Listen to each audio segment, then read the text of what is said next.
Assalamualaikum warahmatullahi wabarakatuh. Alhamdulillahirrahmanirrahim. Wassalatu wassalamu ala asyrafil anbiya'i wal mursalin wa ala alihi wa sahbihi ajma'in. Apa kabar semua? Sihat? Alhamdulillah. Demi masa, sesungguhnya manusia kerugian, melainkan yang beriman dan yang beramal soleh. Demi masa, sesungguhnya manusia kerugian, melainkan nasihat kepada kebenaran dan kesabaran. Alhamdulillah, beruntung kita hari ini kerana kita berada dalam satu majlis ilmu yang mana saya akan perkatakan, jom mengisi masa dengan tingkatkan iman. Allah SWT telah memperingati kita akan kepentingan masa melalui kalamnya iaitu kitab Al-Quran. A'udzubillahi minasyaitonirrajim. Wal 'asr innal insana lafi khusr illal ladzina amanu wa 'amilus solihati wa tawasaw bil haqq wa tawasaw bis sabr. Maksudnya, demi masa, sungguh manusia berada dalam kerugian kecuali bagi orang yang beriman dan mengerjakan kebajikan serta saling menasihati untuk kebenaran dan saling menasihati untuk kesabaran. Surah Al-As ayat 1 hingga 3. Namun, berapa ramaikah yang mengambil pengajaran daripada ayat tersebut? Kita seringkali terleka dengan masa lapang dan mudah saja lalai dengan kehidupan fana. Para hadirin sekalian, kita lebih rela melakukan perkara yang menyeronokkan hati tanpa kita fikir akan kematian yang saban hari mendekati kita. Ingat 5 perkara sebelum 5 perkara. Sihat sebelum sakit, muda sebelum tua, kaya sebelum miskin, lapang sebelum sempit, hidup sebelum mati.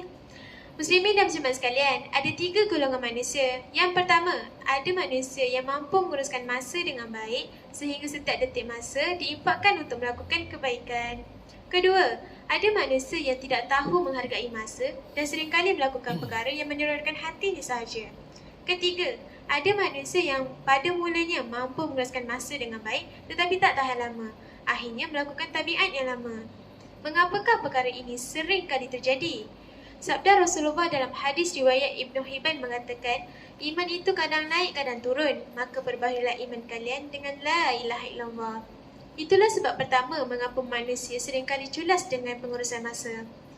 Hadis ini menyarankan kita agar kita memperbaharui iman kita dengan berzikir La ilaha illallah, la ilaha illallah, la ilaha illallah, Muhammadur Rasulullah. Apabila iman sudah tetap, maka mengenai pengurusan masa bukanlah masalah terbesar yang perlu dihadapi. Para hadirin sekalian, bukan mudah untuk tetapkan hati. Nabi Muhammad SAW selalu mengamalkan doa, Ya muqallibal qulub tsabbit qalbi ala dinik.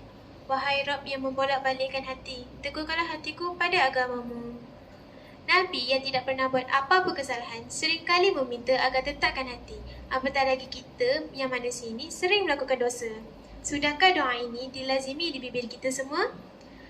Nak dengar tak kisah Nabi Daud AS? Dalam sebuah riwayat ada yang mengatakan Nabi Daud telah keluar ke satu tempat untuk mencari tempat beribadat selama setahun.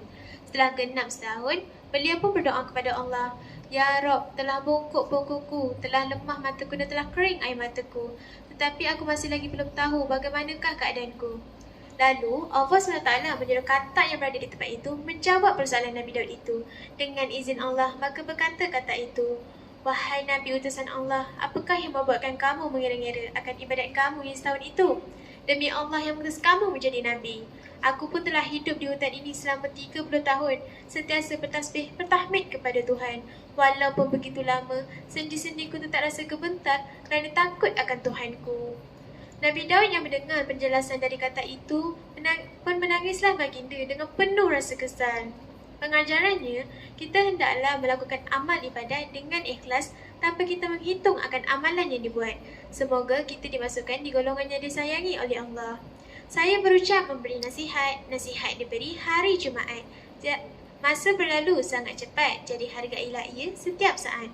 Antara kita dengan masa, siapakah lebih cilik? Tanya diri sendiri, moga beroleh petunjuk ilahi. Wallahu a'lam.